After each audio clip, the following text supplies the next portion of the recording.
Namun, Bonita tidak melawan. Dia hanya tersenyum sambil mengingatkan ayahnya, "Apakah kamu tidak akan memeriksa istrimu? Apakah kamu tidak memperhatikan darah yang keluar dari tubuhnya? Dari kelihatannya, kamu belum menyadari bahwa Laura sedang hamil." Dion menoleh dan menatap Laura. Dia memang sedang duduk di genangan kecil darah. Untuk sesaat, dia sedikit terkejut. Tetapi, tak lama kemudian, dia mengembalikan tatapan marahnya ke Bonita saat tangan kanannya tetap melingkari lehernya. "Kembalikan perusahaan Jaya Abadi. Kalau tidak, tidak ada yang akan pergi dari sini hari ini." Namun, Bonita tidak lagi takut dan langsung berkata kepada ayahnya, "Kamu menginginkannya kembali? Apakah menurutmu itu mungkin? Kalau begitu, matilah. Jika kamu ingin mati, silakan saja. Mengapa aku harus mati?" Setelah berbicara, Bonita berbalik ke ambang pintu dan berteriak, "Andre!" Andre berada di dekatnya sepanjang waktu, jadi begitu pengurus rumah keluar, dia segera menemukan lokasi Andre. Dia dan beberapa pengawal menunggu di dekat pintu sampai mereka mendengar teriakan minta tolong Bonita.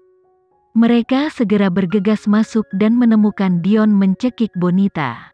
Andre langsung melayangkan pukulan ke arah Tuan Dion, memaksanya melepaskan. "Monyet kecil, kamu baik-baik saja?" Bonita marah dan kesakitan saat dia berbalik untuk memeluk Andre. "Tolong aku, Andre.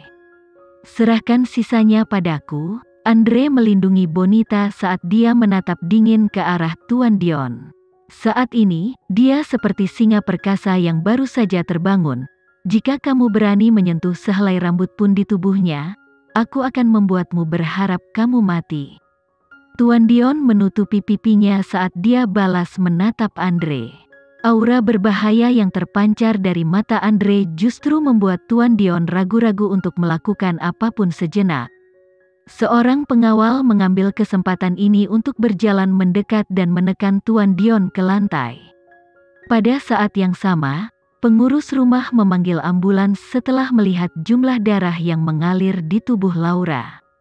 Sesaat kemudian, Bonita akhirnya tenang. Melihat ayahnya yang tertahan, dia menutup matanya dan berkata kepada Andre, "Biarkan dia pergi sekarang. Prioritas utama kami adalah membawa Laura ke rumah sakit." Andre berbalik dan memandang Bonita. Meskipun dia menyuruhnya untuk melepaskan ayahnya, dia masih bisa melihat kebencian di matanya. Pada akhirnya, dia menganggukkan kepalanya. Tapi, dia pasti akan membalaskan dendam monyet kecil itu hari ini. Jika tidak, luka di hatinya tidak akan pernah sembuh. Bawa dia ke rumah sakit. Ambulans tiba dengan cepat. Pada saat ini, Laura telah benar-benar kehilangan kesombongannya saat dia terbaring lemah di tandu sampai mereka membawanya ke rumah sakit dan membawanya ke ruang gawat darurat. Di luar ruangan, Andre dan Bonita berdiri di sebelah kiri pintu, sementara suaminya berdiri di sebelah kanan dengan emosi yang kompleks.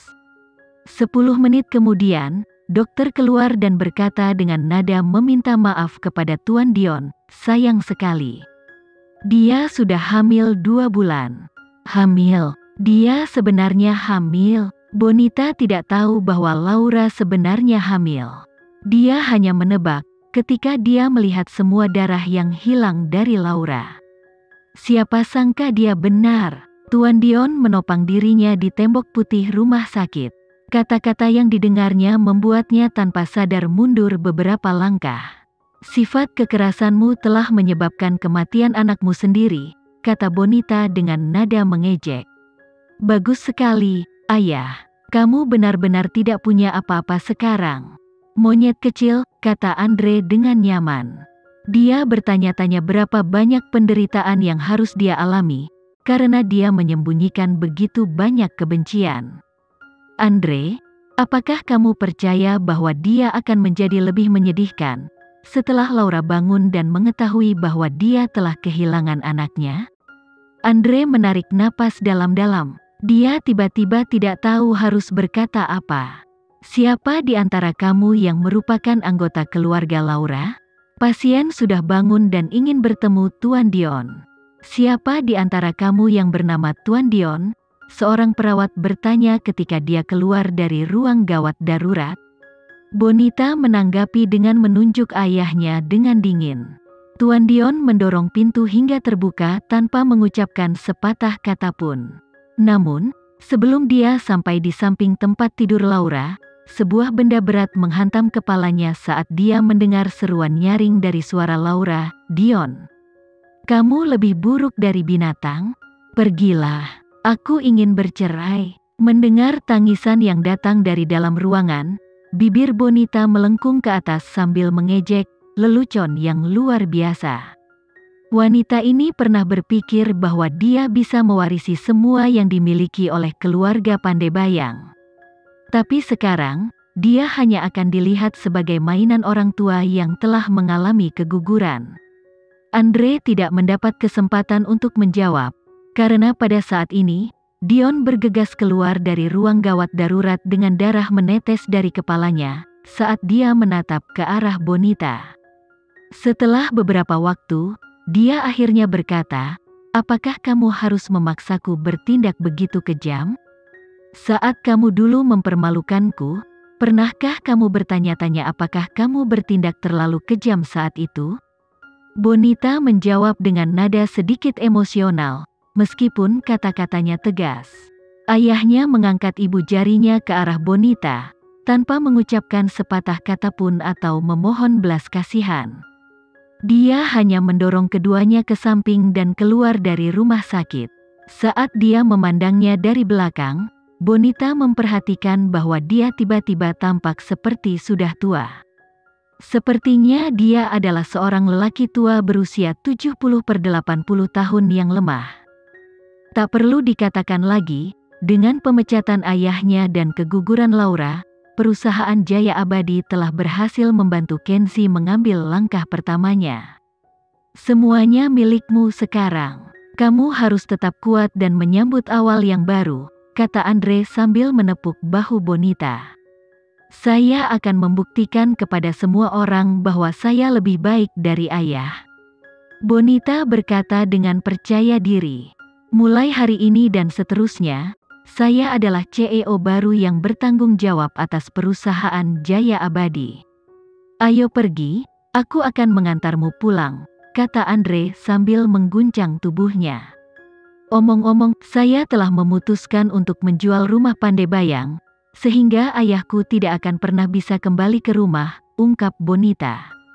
Dengan itu, ayahnya tidak hanya kehilangan rumah dan perusahaannya, dia juga kehilangan wanita yang seharusnya tinggal di sisinya. Adapun Laura, sudah jelas apa yang terjadi padanya. Namanya langsung muncul di peringkat pencarian terpanas. Bagaimanapun, dia dipukul oleh suaminya sendiri dan berakhir dengan keguguran. Ditambah lagi, dia langsung ditarik dari perannya sebagai ibu negara perusahaan Jaya Abadi dan tidak kembali ke apapun. Tapi, anehnya, tidak ada yang bersimpati padanya. Bagaimanapun, dia telah membuat rencana melawan Alexa terlebih dahulu. Dia mencoba menyakiti orang lain, namun pada akhirnya, dia malah dirugikan. Bukankah karma jika dia dipukul oleh suaminya dan mengalami keguguran? Tentu saja, semua orang sangat menyadari mengapa perusahaan Jaya Abadi menyingkirkan Dion dengan begitu mudah. Tidak ada keraguan bahwa itu karena Kenzi dan tekanan dari Mandala dan perusahaan Geraldine. Dari semua orang yang bisa dilawan dan dipermainkan oleh Laura, siapa yang menyuruhnya untuk mengacaukan anak di perut Alexa? Alhasil, internet dibanjiri diskusi panas. Arsy mengkhianati saudara perempuannya sendiri, dan menjual berita kehamilannya kepada Laura seharga 200 juta. Tetapi, Laura hanya ingin duduk dan mengamati alih-alih bergerak sendiri. Oleh karena itu, dia menyampaikan informasi tersebut kepada pesaing Alexa untuk penghargaan Adipurna, Darby. Pada akhirnya, Darby malah menembak kakinya sendiri dan berakhir di kantor polisi. Tentu saja, dia hampir berhasil menyakiti Alexa dan anaknya. Izinkan saya bertanya, wanita manakah di antara 3 wanita yang paling dibenci? Apakah ini layak untuk ditanyakan? Tentu saja itu Arsy. Bagaimanapun juga, dia adalah saudara perempuan Alexa yang sebenarnya. Saya pribadi berpikir bahwa Laura adalah yang paling jahat. Dia ingin main-main dengan orang lain, tetapi akhirnya menyebabkan kegugurannya sendiri. Sungguh hasil yang memuaskan. Aku masih merasa Darby adalah yang terburuk. Kalian semua sudah melihat videonya. Dia sebenarnya meminta pengawalnya untuk membunuh anak Alexa.